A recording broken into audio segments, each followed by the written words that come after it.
With the Japanese release of Super Smash Bros. For 3DS rapidly approaching, we're getting closer to learning what the full roster will be. But until then, we're getting one new piece to the puzzle at a time, and the latest reveal is certainly something to be intrigued by.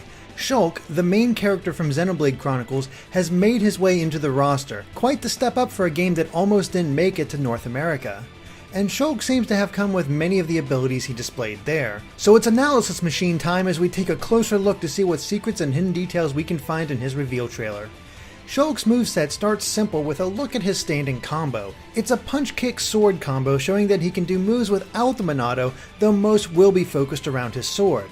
This is immediately shown with his forward smash, which has an impressive reach thanks to the Monado's ability to extend its blade. This ability to extend his sword is used quite often, as we can see it used for his back air and even his up smash, where he brings the sword's hilt to the ground and sends the blade skyward. The down smash spins the blade all around him, while his up attack has a nice arc to it. All of these basic moves really display how Shulk will have a much longer reach than any other swordsman in the game. But what makes Shulk truly unique is the Monado itself. He can access different Monado arts that change how he plays. First up is Jump, which increases his jumping height at the expense of his defense. It's quite the trade-off though, as he can make it to the upper platforms of the Gower Plain without the use of his third jump. Considering how big this stage appears to be, and we'll get into more of that later, that's a really impressive feat. The speed art obviously increases his speed, though it's unclear if he'll be super fast like Sonic or Captain Falcon, or at a speed level slightly below them. We do see him running against the villager on his Lloyd rocket, but because that speeds up over time, are we seeing Shulk pass the villager when he's at full speed? It really does beg the question of how fast Shulk is normally. The one thing we do know is that accessing the speed art will decrease his defense. Shield is a bit easier to understand. This art increases his defense while lowering his speed. While we don't get to see how slow he becomes, we do see him take a smash attack from Mario and barely lose his footing.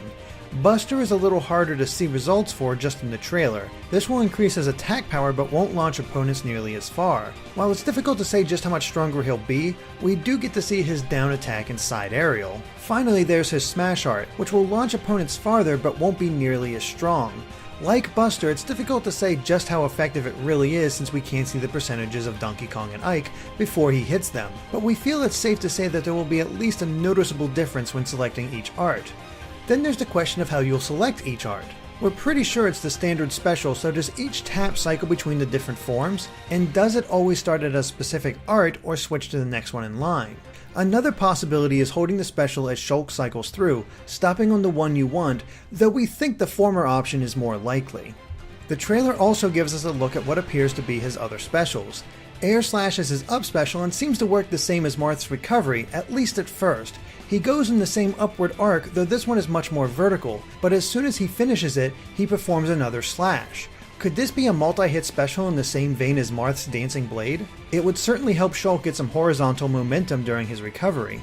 He next uses Backslash, which looks to be his side special. The trailer actually demonstrates that, like Xenoblade Chronicles, the move is more effective when hitting enemies from behind. It doesn't seem to affect Mario much when hit from the front, but DDD is launched when hit from behind. Moving on to A Vision, this looks to be an adaptation of his Future Sight ability, which turns it into a counter. Even looking closely, there doesn't seem to be much difference between it and other counters, and like those, it will probably be Shulk's down special. Finally, we get to see his final smash, which looks to be based on the chain attacks from Xenoblade. In this example, he calls out Dunban and Riki to team up against whoever was caught. It seems to work in a similar manner to Mega Man's final smash, though we have to wonder how it'll be activated. We imagine it'll be something like Lynx or Meta Knights, where Shulk has to get in close to capture them before the scene can play out. Along with Shulk's moves, we get to see an alternate outfit, his boxers from when he doesn't wear any armor in Xenoblade. It's certainly a cute nod, but we wonder if one of his more armored looks will appear as well. Then there's the question of Riki. He appears outside the final smash and seems to be some kind of taunt at first, but we notice that a healing aura actually surrounds Shulk. We initially thought Riki could be a customizable move that summoned him and healed Shulk, but then a pick of the day revealed the truth. Riki is actually an assist trophy that can perform different arts. Happy Happy added to the party gauge in Xenoblade, but it might be the healing move we saw in the trailer.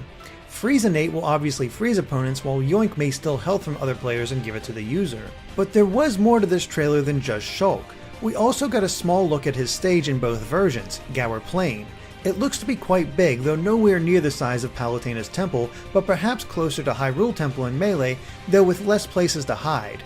That's the thing to note from the small glimpses we see. There's a lot of open space here, especially since rather than the typical platform in the center, it has the center wide open with platforms on the edge. We saw before during Shulk's jump art just how much space is between the two platforms on either side, though we can see small ledges that can be used to climb up. The big question is whether there's any solid ground below the central areas, or if it's another place to be knocked out.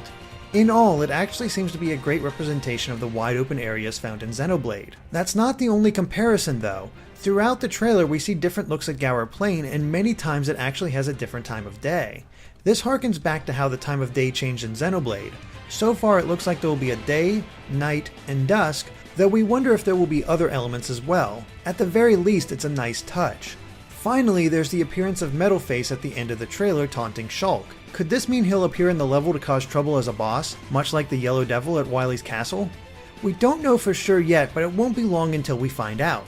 There's only a month until Smash Bros. Arrives in the 3DS in the US, and the anticipation is killing us. But with each new character and stage, we can't wait to try them out in the full game. Of course, if we missed something, please let us know in the comments. If you liked this video, be sure to like us on Facebook or follow us on Twitter at GameXplain.